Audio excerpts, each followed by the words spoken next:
잘 주무셨어요? 피곤하지 않으십니까? 어제 은혜 많이 받아서 괜찮으시죠? 네.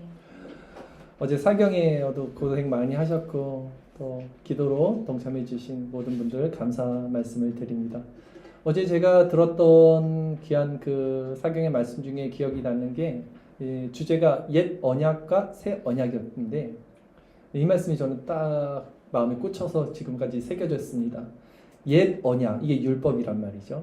율법의 원리로만 살아가는 사람들은 그의 신앙이 이제 성공한 것처럼 보일 때는, 그러니까 신앙이 자기가 뭔가 잘 할 때는 교만해집니다.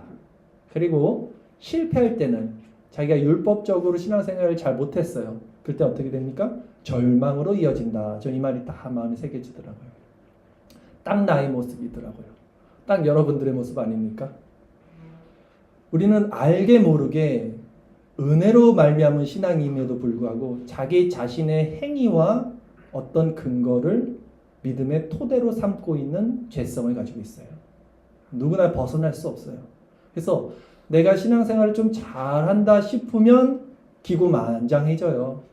감춰진 의가 세워지고 교만해집니다. 겉으로 교만해지는 게 아니에요. 바리새인처럼 교만해지죠. 근데 내가 또 신앙생활을 제대로 못해요. 그때 어떻게 됩니까? 쭉 처지죠. 율법에 쿡 갇혀서 묶이고 눌리고 매갈이 없어지고 죄인의 모습이 됩니다. 그것도 올바른 게 아니에요. 양자는 다 올바른 게 아니다라는 거예요. 네. 어제 배웠던 새 언약, 그리스도 복음, 그리스도와의 연합, 그리스도 안에서 누릴 때만 진짜 참된 신앙을 누릴 수 있다. 이어졌죠 어제. 그리고 저한테 도전이 됐던 말씀은 설교자는 먼저 이 그리스도의 얼굴에 있는 하나님의 영광에 비치거든요. 이걸 실제 누려야지 자신이 누린 걸 가지고 말씀을 전해야 된다. 이게 이제 숙제였죠. 숙제. 오늘 숙제 검사하는 날인가요? 제가? 안 웃으시네. 그래요. 오늘 숙제 검사하는 날입니다. 그러나 여러분들도 검사를 하지만 저도 여러분들을 보는 거고요. 서로 보는 거고. 주께서 우리를 또 검사하시겠죠. 오늘 말씀 가운데 설교 제목은요. 사마리아로 가시는 예수님입니다. 사마리아로 가시는 예수님. 짧은 성경 구절이지만 오늘 말씀을 통해서 주께서 주신 말씀을 함께 누리고 그 복된 신앙 가운데 우리가 성장하는 교회가 되기를 바라겠습니다. 우리 본문 요한복음 4장 1절에서 2절 말씀입니다. 요한복음 4장 1절에서 2절 말씀을 제가 읽겠습니다. 예수께서 제자를 삼고 세례를 베푸시는 것이 요한보다 많다 하는 말을 바리새인들이 들은 줄을 주께서 아신지라. 예수께서 친히 세례를 베푸신 것이 아니요 제자들이 베푼 것이라. 오늘 본문은 이렇게 시작하고 있습니다. 오늘 본문의 배경을 잠시 설명을 드리겠습니다. 예수님께서 세례 요한에게 세례를 받으시고 직후 세례 요한과 예수님이 같이 동일한 장소는 아니지만 유대 땅에서 세례를 베푸십니다. 그 세례는 지금 우리가 받는 이 외적 표로 교회의 일원으로 들어오는 그 인침의 세례는 아니고요. 세례의 표였죠. 그러니까 회개의 세례를 베푸셨어요. 그 당시는. 근데 그것을 사람들 이렇게 보니까 군중들이 바리새인들도 마찬가지고요. 예수님께로 몰려가는 거죠. 그러니까 예수님의 제자들과 바리새인들이 이제 그게 탐탁치가 않았던 것입니다. 네, 요한이 그는 흥하고 나는 쇠한다. 그가 진짜야. 그가 진짜다. 이렇게 말을 하는 거죠. 그 소식이 이제 바리새인들에게 들렸어요. 이때 바리새인은 누구냐면 당시 세례 요한이 세례를 베풀 때도 바리새인들이 보낸 자들이 요한이 세례 베푸는 곳으로 왔다라는 구절이 있었거든요. 이게 뭐냐면 이 바리새인들이 점검을 하는 겁니다. 어떤 사람이 어떤 주의 일을 행한다고 하면 그가 정말 어떤 권한으로 누가 주신 권세로 어떻게 사역을 하는지를 판단하는 기준치는 있어야 될 거 아니에요. 이 기준처가 바리새인들이에요.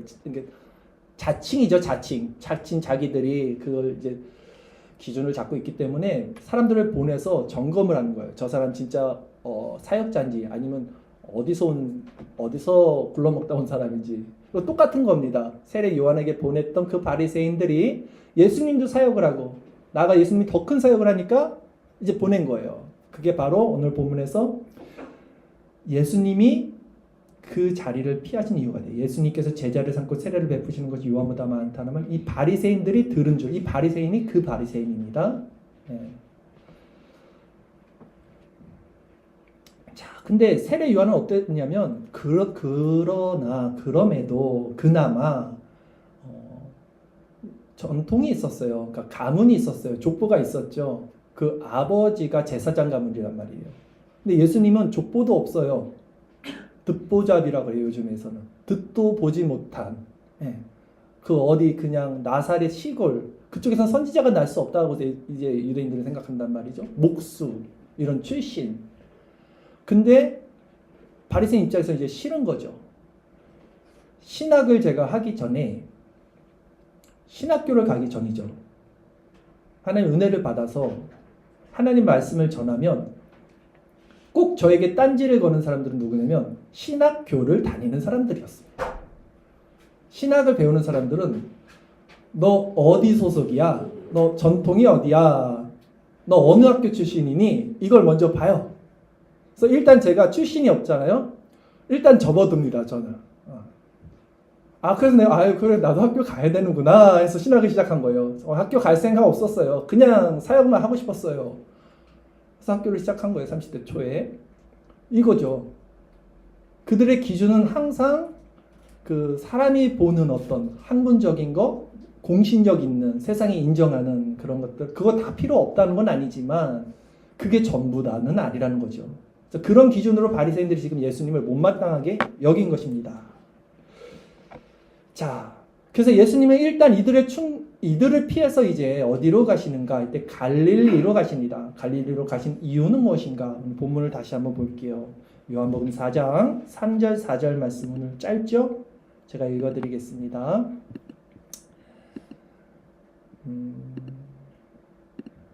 유대를 떠나사 다시 갈릴리로 가실새 사마리아를 통과하여야 하겠는지라. 예수님의 목적은 유대를 떠났습니다. 바리새인들을 피한 거고요. 목적지는 갈릴리입니다. 경유지는 사마리아입니다. 예수님이 바리새인들이 무서워서 도망간 건 아니겠죠. 아직 때가 이르지 않았기에 피하신 것이고요. 그런데 문제는 유대 땅에서 갈릴리로 갈 때 사마리아를 경유했다, 통과했다라는 것입니다. 이스라엘 지도는 우리나라 똑같아요. 북이스라엘, 북쪽에 밑에는 남유다, 북한, 남한 똑같이 돼 있어요. 우리가 북한 갈 때 제일 좋은 것은 그냥 그 철원 쪽 신철원 뚫고 철만은 달린다. 그냥 쭉 직진하면 되거든요. 근데 그렇게 안 가고 지금 이 예수님도 그냥 직진하면 되거든요. 직진하는 게 사마리아예요. 사마리아 중간에 있는 겁니다. 근데 그렇게 안 가고 유대인들은, 신앙이 좋은 유대인들은 우회를 합니다. 좌로 가든지 우로 가든지. 근데 좌는 뭐가 있냐면 바다가 있어요. 지중해. 우는 뭐가 있냐면 이제 요단강이 있죠. 요단강이 있고 그쪽에 베레아라는 또 지역이 있습니다. 근데 신앙이 좋다는, 율법을 좋아하는 유대인들은요 직진을 안 합니다. 왜? 사마리아와 상종하기 싫다, 섞이기 싫다 해서 시간이 걸리더라도 보통은 오른쪽에 있는 요단강 베레아 지역을 돌아서 북쪽으로 갑니다. 갈릴리로 갑니다. 근데 왜 유대인들은 사마리아인을 그렇게 싫어할까요? 근데 사마리아인도 유대인 되게 싫어해요. 이들이 사실 서로 싫어합니다. 서로. 그 배경에 대해서 여기도 말씀을 드릴게요. 아시겠지만 한번 쭉 다시 한번 정리를 하겠습니다. 우리가 말씀 묵상하고 요즘에 성경 통독하는 구절이 어디냐면 이제 솔로몬 왕 이후 르호보암 시대를 지금 보고 있습니다. 르호보암 시대 때 이스라엘이라는 한 나라가 두 동강이 납니다. 북이스라엘과 남유다로 나눠지죠. 이때 북이스라엘 10지파를 다스리는 사람이 여로보암이고요. 베냐민과 어디죠? 유다. 베냐민과 유다를 다스리는 왕이 르호보암이 되는 거죠. 이게 두 동강이 나요. 근데 북이스라엘 속한 사람들은 예배를 드리려면 솔로몬 성전이 있었잖아요. 남유대로 가야 되는데 이게 지금 두동강 절단이 났으니까 못 가잖아요. 사이가 안 좋으니까. 그러니까 여로보암 왕이 북이스라엘 왕이 어떻게 했냐면 거기다 그냥 하나 뭘 만든 거예요. 성전을. 여기도 하나님 있으니까 여기서 예배드려라 얘들아. 남유다 성전 안 가도 된다. 그게 우상숭배잖아요. 결국. 그리고 그 일의 결말로 북이스라엘은 아수르의 멸망을 당합니다. 근데 멸망을 당하니까 그 북이스라엘이 사마리아 땅이에요. 쉽게 얘기하면. 그 땅에 있는 사람들을 포로로 데리고 간단 말이에요. 아수르에서. 그 땅에 누가 남아요? 아무도 안 남는 거예요. 황폐한 땅이 됩니다. 몇몇 원주민들만이 남아요. 그러니까 아수르가 땅을 버리면 안 되잖아요. 거기다 또 농사도 짓고 소득을 얻으면 좋은 거니까. 그러니까 사람들 골로 다 심어요. 근데 누구 심냐면 외국인들을 심어요. 외국인들을. 그러니까 거기서 그 사람들이 살아요. 그 사람들이 누구랑 삽니까? 원래 남아있던 원주민이죠. 북이스라엘 몇몇 안 되는 사람들과 섞이죠. 혼혈이 일어나고요. 또 그 외국에서 오신 분들, 외국에서 온 사람들이 자기들의 우상을 가지고 혼합 종교를 또 만들겠죠. 그런 상태가 된 겁니다. 이제 북이스라엘이. 그리고 좀 시간이 지나요. 남유대도 바벨론에서 멸망을 당하죠. 멸망을 당했는데 바벨론 유수라 그래갖고 어떤 친화 정책을 했냐면 포로들을 다시 그 나라로 보내줍니다. 다 식민지화를 시키지만 자기네가 직접 정권을 잡지 않고 이제 보내줘서 니네들이 거기서 많이 잘 살아. 번성하고 잘 살고 종교도 다 허락해 줄게. 대신에 조공 잘 바쳐라. 이렇게 한단 말이죠. 그래서 바벨론 유수 때 남유대도 글로 다시 들어가요. 남유대가 이제 바벨론에서 다시 유대 땅으로 넘어갔을 때예요. 성전을 다시 재건하려고 한단 말이죠. 그때 북이스라엘 사람들이 이제 접근을 하는 거예요. 사마리아 사람들이. 야, 다시 힘을 합치자. 우리 같이 성전 좀 짓자. 우리도 하나님 백성이잖아. 같이 짓자. 근데 남유대가 어떻게 하냐면 절대 그걸 반대해요. 거기서. 성전을 같이, 나는 너희 사마리아 혼혈들랑은 성전 같이 못 지어. 그때 이후로 철천지 원수가 되는 거예요. 남유대와 사마리아가. 그것이 열왕기와 17장 24절 말씀인데요. 오늘 나눠진 주일설교 말씀 구절 프린트를 있습니다. 제가 한번 읽어드릴게요. 아수르 왕이 바벨론과 구다와 이하와 히막과 스발라임에서 사람을 옮겨다가 이스라엘 자손을 대신하여 사마리아 여러 성읍에 두매 그들이 사마리아를 차지하고 그 여러 성읍에 거주하느니라. 있죠? 지금 거기 있나요? 네. 그리고 이제 그 밑에 하나 더 있어요. 네. 에스라죠. 에스라 4장 3절 말씀 더 읽겠습니다. 제가 스룹바벨과 에스아가 기타 이스라엘 족장들이 이르되 우리 하나님의 성전을 건축하는데 너희는 우리와 상관이 없느니라. 바사한 고레스가 우리에게 명령하신 대로 우리가 이스라엘의 하나님 여호와를 위하여 홀로 건축하리라 하였더라. 이게 그 말입니다. 우리 홀로 할 거야. 사마리아는 같이 짓지 않을 것이다. 라는 거예요. 이후로 이제 또 철천지 원수가 됐어요. 그렇다면 다시 본문으로 돌아갈게요. 이제 예수님은 왜 이렇게 철천지 원수 같은 사마리아 땅을 지나가려 했을까요? 제가 오늘 설교 본문이 짧아서 이렇게 묵상하다 보니까 저는 바로 딱 느낀 게 있었어요. 이 사마리아가 바로 나였구나. 사마리아인이 바로 나구나. 예수님이 그렇게 나를 찾아오신 거구나. 사마리아에도 하나님께서 영원전부터 택하신 하나님의 백성, 구원받아야 할 백성이 있구나. 라는 것이 바로 떠올렸습니다. 우리는 사마리아와 같은 자들이에요. 혼합이 됐어요. 세상과 하나님을 겸하여 섬기고요. 세상 모든 잡다한 것들이 우리 안에도 있습니다.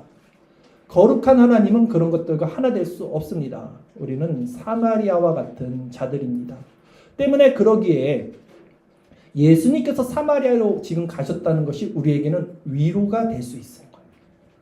그러기 때문에 예수님이 사마리아로 갔다는 것, 베레아를 돌아가지 않고 사마리아로 갔다는 것이 우리에게 위로가 됩니다.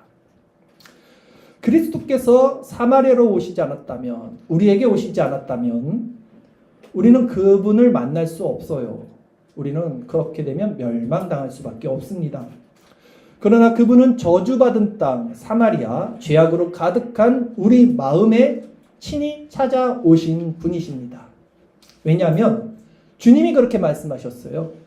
나는 의인을 부르러 온 것이 아니고 죄인을 부르러 회개시키러 왔다. 나는 사마리아로 왔다라고 말씀하신 거예요. 나아가 주님은 그리스도는 우리에게 어떻게 말씀하셨냐면 자신을 신랑이요 우리를 거룩한 신부라고 성경은 또 칭해 주십니다. 교회 에클레시아라는 것이 결국 신부의 뜻이죠.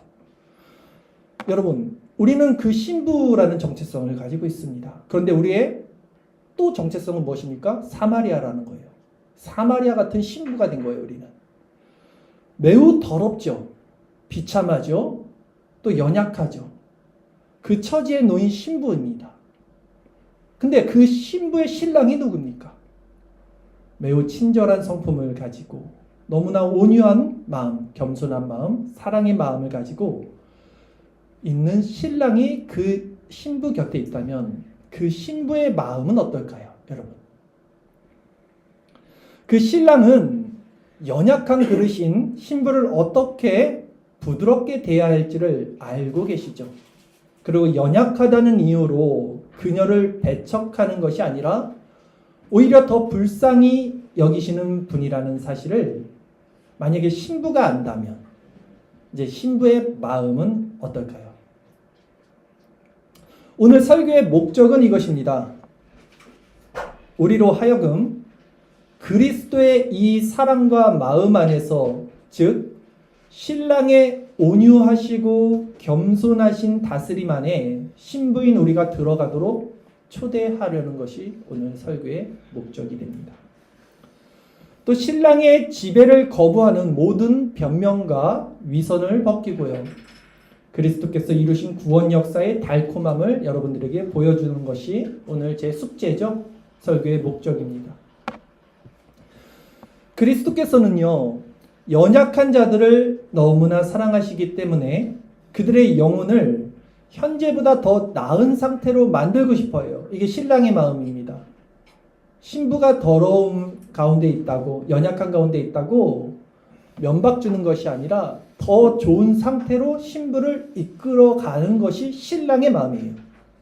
그러나 그 자비를 찾는 사람은, 그러니까 신랑의 자비를 찾는 사람은 그분의 인도를 받기 위해서는 자비를 찾을 뿐만 아니라 자신을 신랑에게 내맡겨야 함을 기억해야 돼요. 우리가 자신을 신랑에게 내맡기지 않고, 즉 신랑을 바라보지 않으면 신랑이 우리를 아무리 바라보고 있어도 그 신랑의 눈과 우리는 마주칠 수 없게 될 것입니다. 그는 우리에게 사랑을 주시는데, 여전히 우리를 바라보고 있는데 우리가 그분을 바라보지 않으면 우리는 그 사랑을 알 수 없다는 것입니다. 예수님께서 베드로를 바라보셨기 때문에 베드로와 눈이 마주쳐서 베드로가 닭이 울 때 회개할 수 있었듯, 예수님은 베드로를 바라보고 있지만 닭이 울어도 베드로가 예수님을 바라보지 않았다면 예수님을 바라볼 수 없고 오히려 죄 가운데 멸망당했을 수도 있습니다. 그러나 이 시간 신랑 대신 그리스도를 바라보십시오. 여러분, 신랑은 신부의 머리가 되십니다. 그리스도는 교회의 머리이십니다. 즉, 우리가 그리스도의 신부라면 그분의 위로와 자비만을 구할 것이 아니라 그리스도를 바라보라 그랬죠. 이 바라본다는 게 뭐냐면 머리 대신 신랑을 바라보고 신랑의 통치를 받는 자가 돼야 한다는 것입니다. 이것이 그리스도의 연합이겠죠. 그러나 실상 이제 우리의 모습을 한번 보겠습니다. 우리의 심령은 어떻습니까? 솔직하게 말씀을 전하고 솔직하게 말씀을 받으십시오. 우리는 마치 범죄자처럼 모든 잔꾀를 동원합니다. 신랑의 눈을 피해서 세상과 간음하기를 좋아하죠. 세상적 즐거움을 찾아다니는 고멜과 같은 자들입니다. 그럼에도 주님은 왜 이런 고멜 같은, 사마리아 같은 신부를 끝까지 포기하지 않고 사랑하실까요? 저로서는 이 대목에서 정답을 찾을 수가 없었어요. 난 모르겠다. 알 수 없다. 그냥 이 사랑을 받았을 뿐이다. 어떤 이유와 조건이 없다. 이게 그냥 제 결론이었어요. 모르겠더라고요. 아무리 모르겠더라고요. 아무리 설교를 준비해도. 왜 예수님이 끝까지 사마리아 같은 자들을 사랑하시고 포기하지 않으시고 이끌어 주실까? 모르겠습니다. 단지 제가 아는 것은 이 사랑을 받았기 때문에 거기서 변화가 일어난다는 것이죠. 고린도후서 10장 4절 5절 말씀입니다. 주일 설교 말씀 구절을 제가 한번 다시 읽어드리겠습니다. 우리의 싸우는 무기는 육신에 속한 것이 아니요 오직 어떤 견고한 진도 무너뜨리는 하나님의 능력이라. 모든 이론을 무너뜨리며 하나님 아는 것을 대적하여 높아진 것을 다 무너뜨리고 모든 생각을 사로잡아 그리스도에게 복종하게 하라. 제가 아는 것은 이것이에요. 주님의 사랑을 받은 자들이 아는 것은 단지 이 단순함입니다. 모든 이론을 무너뜨립니다. 모든 사람의 생각, 하나님을 대적하여 높아진 것을 무너뜨립니다. 모든 생각을 사로잡아 그리스도를 바라보게 합니다. 오직 이 사랑 안에 거하는 자들이 주님께 복종할 수 있게 돼요. 그리고 복종. 그러기에 그리스도를 신랑으로 인정하는 자들에게 필요한 것은 이 한 가지 마음뿐입니다. 그분의 말씀이 나를 지배하게 하는 것. 그것이 머리된 그리스도께 연결되어진 교회의 정체성입니다. 모든 생각의 원리가 그리스도를 통해서 나오게 되는 것. 우리가 가장 소망하는 것입니다. 왜 그렇습니까? 그들은요, 이게 이제 중요해요. 보십시오. 모든 생각이 그리스도로 말미암아 이어지고 모든 것이 머리된 그리스도로 연결되어 있는 것이 우리가 원하는 것인데 실상 이게 안 되는 것도 우리의 모습이죠. 이게 왜 되느냐? 이게 누가 되느냐? 이게 어떻게 되느냐? 이 지점이에요. 결국은 이걸 율법으로 할 거냐? 아니라는 거 알잖아요. 한계가 있을 거니까. 이 그리스도를 신랑으로 머리로 그분만을 바라볼 수밖에 없는 존재적 의인이죠. 죄인이자 의인으로 된 사람들은 이 원리 가운데서 이 율법의 성취가 이루어지는데 그들은 그리스도를 덧입지 않으면 자신의 부패하고 타락한 생각으로는 한순간도 살아갈 수 없는 죄인이라는 자각이 너무 커져요. 실제 이게 너무 커집니다. 바보가 되듯이 그리스도의 통치를 받지 않고 있는 내가 주체가 돼서 선악을 판단하고 내가 만든 선악 기준으로 살아가는 그 모든 부패성이 얼마나 자신의 마음을 비참하게 하는지 견딜 수 없을 정도로 고통이 커지므로 그래서 주님을 바라보게 되는 거예요. 오직 이 원리입니다. 이 상태가 아니면 율법의 원리 안에서는 누구도 주님을 오랫동안 바라볼 수 없어요. 지속적으로 바라볼 수 없고요. 그분을 또한 머리로 삼을 수 없습니다. 빌립보서 3장 8절 9절 말씀 바울은 이렇게 말합니다. 또한 모든 것을 해로 여김은 내 주 그리스도 예수를 아는 지식이 가장 고상하기 때문이라. 내가 그를 위하여 모든 것을 잃어버리고 배설물로 여김은 그리스도를 얻고 그 안에서 발견되려 함이니 내가 가진 의의는 율법에서 난 것이 아니요 오직 그리스도를 믿음으로 말미암은 것이니 곧 믿음으로 하나님께로부터 난 의라 말씀하십니다. 그리스도는 우리의 신랑, 우리의 머리, 우리를 통치하십니다. 그러나 그분의 통치는 뭐냐? 수고하고 무거운 짐을 우리에게 더 짊어지는 것이 아니에요. 사람들이 오해를 하죠. 좁은 길, 힘들다. 주님을 따르는 거, 자기 부정, 힘들다. 아직 율법 안에 있기 때문에, 묶여 있기 때문에 우리가 그렇게 느끼는 거죠. 주님은 수고하고 무거운 짐을 우리에게 짊어주시는 분이 아닙니다. 오히려 쉽고 가벼운 짐을 주시고 우리 마음에 평안과 기쁨과 소망과 능력을 주셔요. 반대로 우리가 그분의 통치를 거절하고 여전히 자신의 주인됨으로 세상과 버타여 살아갈 때 오히려 그때야말로 우리는 수고하고 무거운 짐에 눌립니다. 늘 마음에는 고통과 어려움만이 있을 수밖에 없어요. 거꾸로 생각하는 거예요, 사람들이. 뭔가를.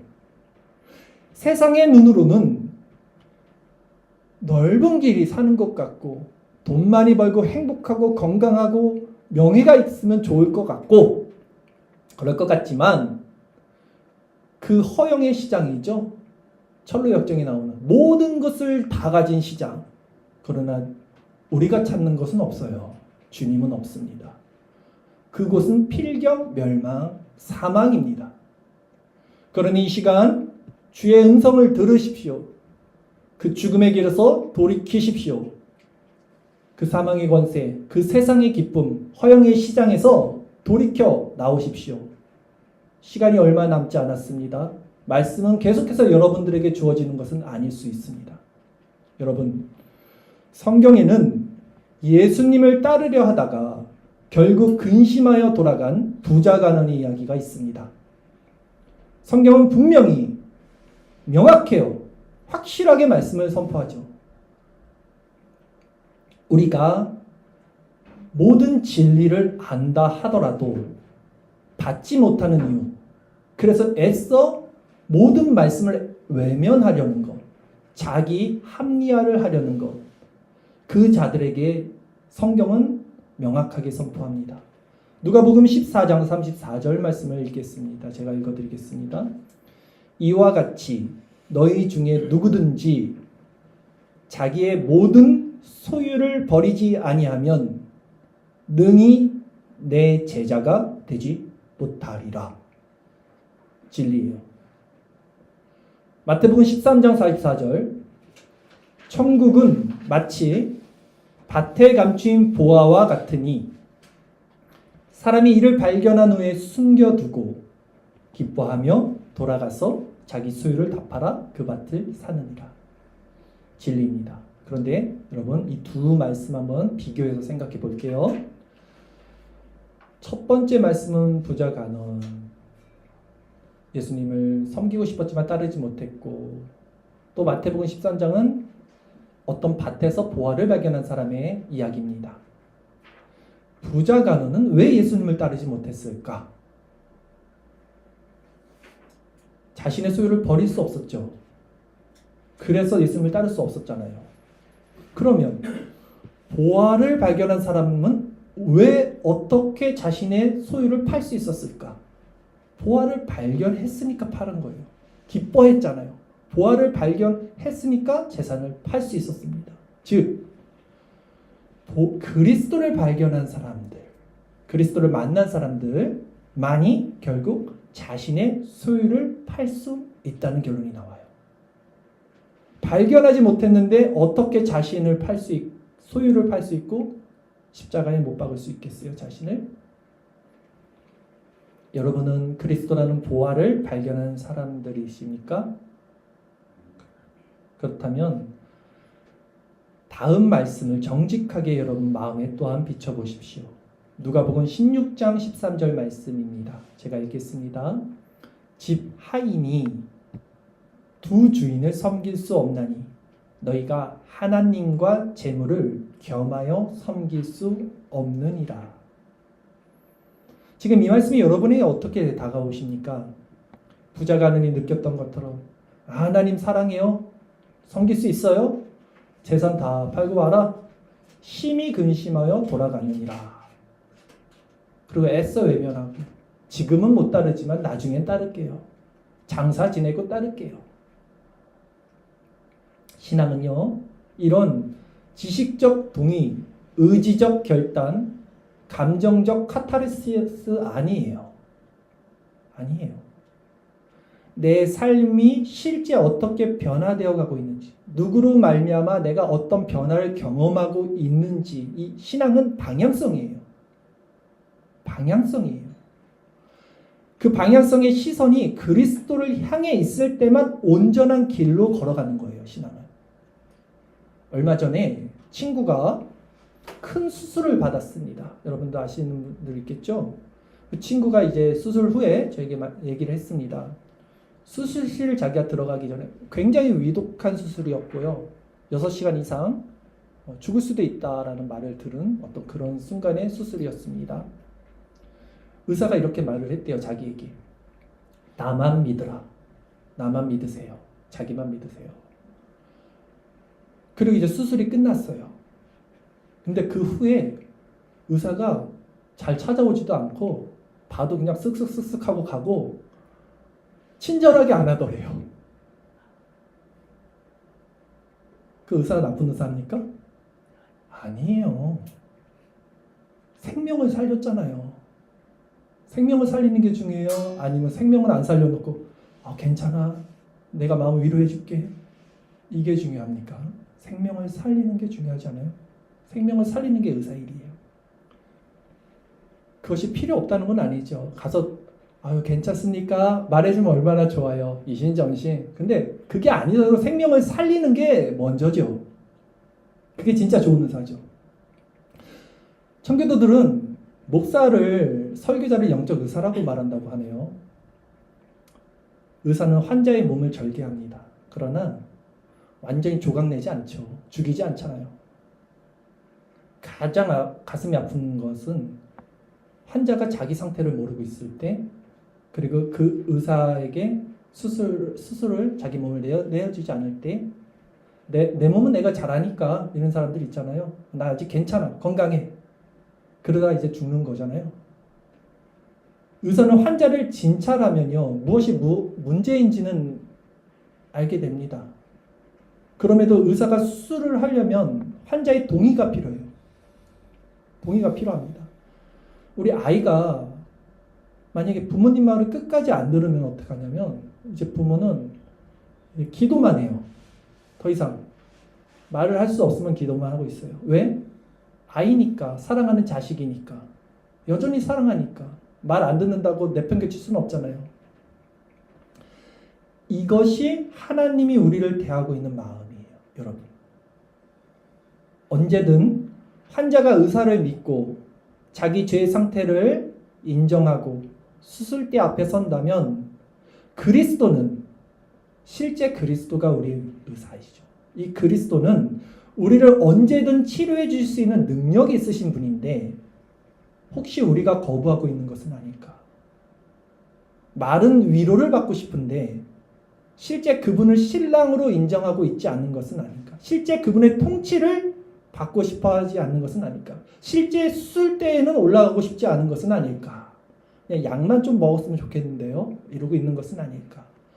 인간은 결국 이런 중병에 걸려서 죽음 앞에 섰을 때는 비로소 하나님을 붙들게 됩니다. 그 친구도 기도가 절로 나온대요. 하나님, 좀 더 가족과 시간을 보내고 싶습니다. 이렇게 기도를 했대요. 그게 인간의 실존이잖아요.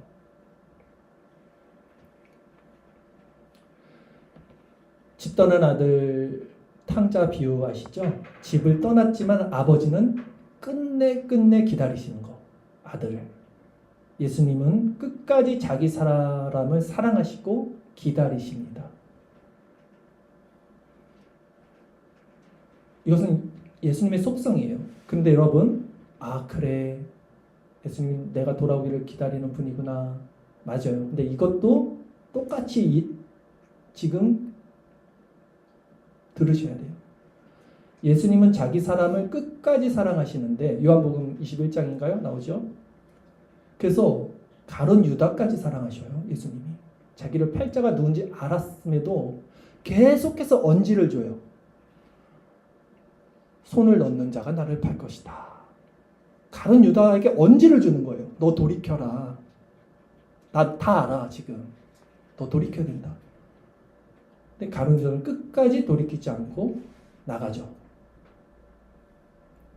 예수님의 사랑은 끝이 없이 우리를 향해 있지만 결국 그 사랑에 응답하지 않았던 가룟 유다의 결말도 우리는 기억해야 한다는 것입니다. 설교자는 이 그리스도의 마음을 받아서 전하는 자라고 제가 말씀드렸어요. 그리스도의 마음이 무엇이냐? 그리스도의 마음은 이것입니다. 마태복음 9장 36절에 있어요.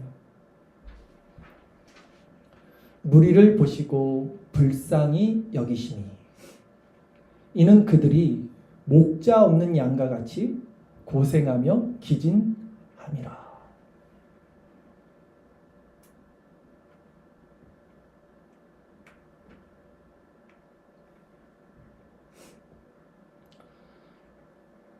제가 때로 설교 중에 이렇게 울 때가 있고요. 제가 기도할 때도 이렇게 좀 울어요. 가끔씩 울 때 사람들이 저한테 과몰입하지 말라.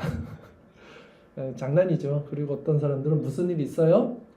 그냥 말해주세요. 같이 기도드릴게요. 뭐 힘든 일이 있어요? 이렇게도 묻습니다. 제가 울게 되는 것은 하나님의 마음을 아주 조금 공유할 때 울어요. 저 원래 눈물이 많지 않아요. 저 티잖아요. 아시잖아요. 하나님의 마음을 조금 공유하게 되면 안 울 수가 없고 그냥 눈물이 나는 거죠.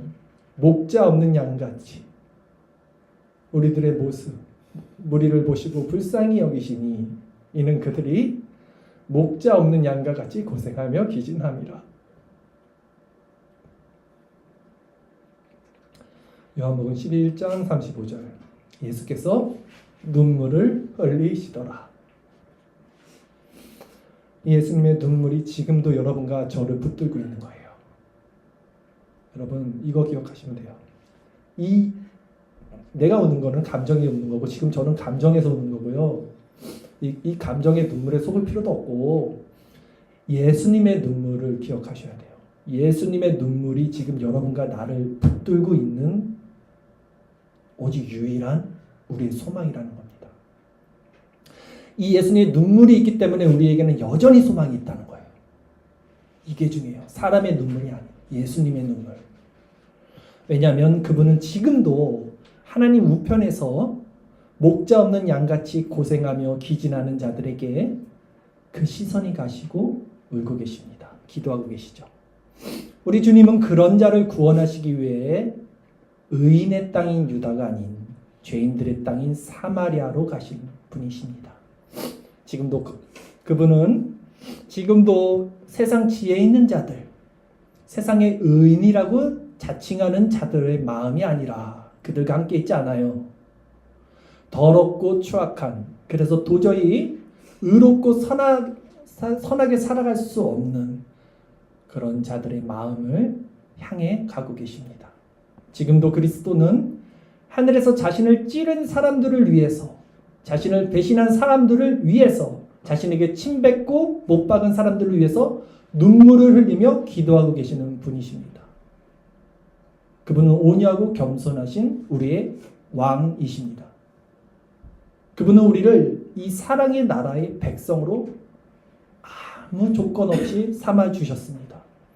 그러게 그분은 탄식하는 사람들이나 심령이 가난하고 애통한 자들, 의에 줄이고 목마른 자들, 세상 사람들에게 조롱당하고 핍박받는 아둘람 공동체와 같은 그런 자들에게 이 기쁨을 허락하시고 이 위로를 주시고 그들의 피난처가 되시는 참된 왕이 되십니다.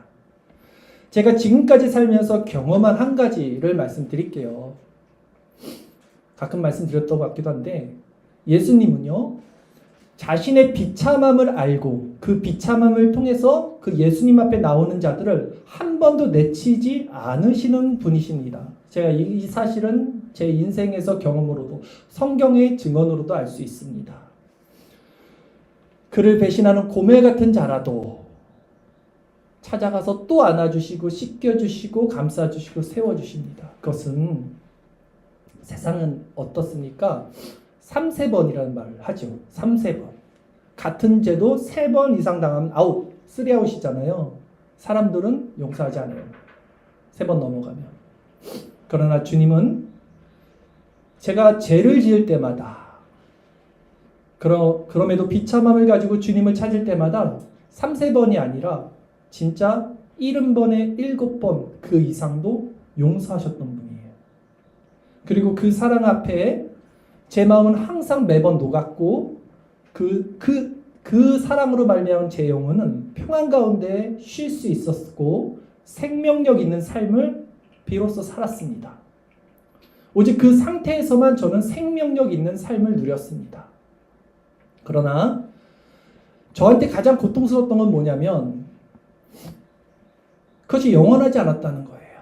그 생명력이 영원하지 않고 그렇게 오래가지 못했다는 것입니다. 개가 토한 것을 도로 먹듯 돼지가 누운 곳에 도로 눕듯 저는 제 안에 있는 잔존하는 육신의 세력으로 말미암아 또 어둠의 자리, 죄의 자리, 부정의 자리로 쉽게 물들어가고 있는 것을 봅니다. 그래서 저는요 매일 아침 눈을 뜨자마자 주의 십자가로 달려갈 수밖에 없었던 거예요. 그것이 제가 말씀 묵상을 하는 이유예요. 율법도 아닙니다. 실제 제가 말씀을 통해서 그리스도를 바라보고 실제 묵상을 통해서 그리스도에게 힘을 받아서 살 수밖에 없는 자이기 때문에 묵상을 하는 거예요. 여러분도 저와 같은 자가 되기를 바랍니다. 우리 모두 이런 자들이 돼야 돼요.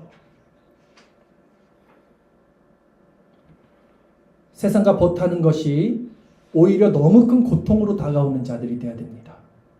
그래서 주님 없이는 한순간도 살 수 없는 자들, 그리스도와 함께할 때만 진정 쉴 수 있고 안식할 수 있고 기뻐할 수 있는 상태를 누리는 자들, 주님은 이런 자들과 영원히 함께 하시며 그들의 신랑이 되시고 그들을 하나님 나라로 이끌어 가실 것입니다. 때문에 이 마음을 가진 자들은 지금 우리가 더럽고 추악함을 가운데 이런 마음을 가진 자들만이 주님을 바라보게 되고 날마다 깨어서 주님 앞에 나갈 수 있게 된다는 것입니다. 그리고 그때 주님은 우리를 분명히 위로해 주십니다. 그러게 여러분, 지금 여러분은 상함을 입고 있습니까? 그렇다면 이제 위로를 받을 시간입니다. 어떤 공경에 처하든지 고개를 들어 은혜의 보좌 앞에 담대히 나갈 수 있습니다. 무엇을 근거로 나갈 수 있습니까? 우리 자신이 근거가 아닙니다. 그리스도는 지금 여러분을 부르고 계시죠. 그분은 의인을 부르러 온 것이 아니었습니다. 죄인을 부르러 사마리아로 오셨습니다. 그러니 여러분, 세상이 하는 말, 세상의 기준에서 하는 말, 사탄이 하는 말, 여러분 자신이 여러분의 기준이 돼서 하는 말, 육신의 소리 모두 귀를 기울이지 마십시오. 오히려 우리 마음이 낙심될 때 우리는 그리스도가 우리를 어떻게 생각하시는지를 바라봐야 돼요. 내가 내 마음 때문에 낙심될 때 지금 그리스도가 우리를 어떻게 바라보고 계시는지를 바라보셔야 돼요. 정죄, 비판, 판단, 율법의 눈이 아니라 오래 참음과 사랑, 자비, 은혜의 눈으로 지금 주님이 나를 바라보고 있다는 것을 바라보셔야 됩니다. 내가 죄에 물들 때 주께서 죄인들의 친구가 되셨다는 사실을 바라봐야 됩니다. 죄에 대해서는 죽고 의에 대해서는 살아나는 이 그리스도 앞에 그리고 당당히 나가셔야 됩니다. 그렇게 육체를 입고 있는 동안 날마다 그리스도를 붙잡고 그분을 바라보며 나가는 것이 참된 행복의 길입니다. 이제 말씀을 정리합니다. 하나님께 가는 것을 여러분 절대 두려워하지 마십시오. 왜냐하면 우리에게는 중보자 예수 그리스도가 있기 때문입니다. 그가 우리의 모든 죄책을 짊어지시고 율법에 순종하고 십자가를 지심으로 하나님의 의를 성취하셨습니다. 그것이 우리의 의가 됩니다. 다른 어떤 의도 우리에게는 없어요. 그러니까 속지 마세요. 여러분 자신에게도 속지 마세요. 어떤 근거도 스스로에게 두지 마십시오. 자신의 의로 하나님 앞에 나갈 수 있는 자는 아무도 없습니다. 그리스도가 성취하신 이 의를 바라보는 거예요. 믿음으로 십자가를 바라보는 것입니다.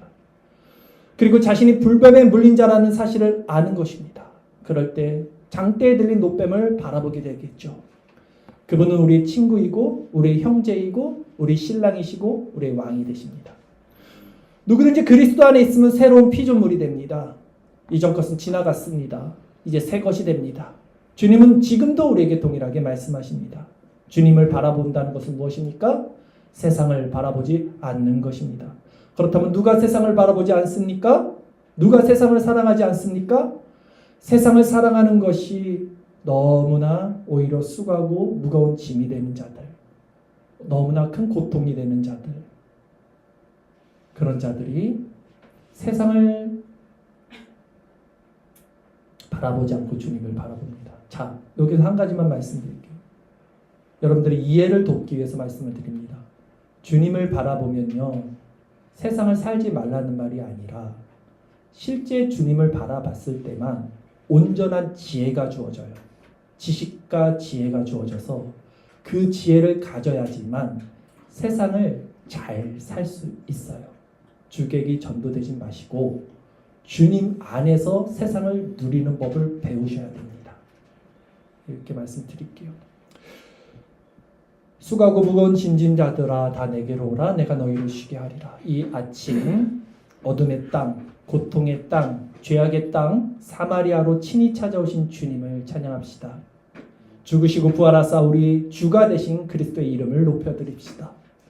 그리고 승리하신 그분을 따라 그분의 말씀대로 이 사랑을 받은 자로 이제 우리와 같이 어둠에 있는 자들, 사마리아에 있는 자들에게 주의 이 사랑, 이 복음을 전하는 자들로 우리 같이 자라납시다.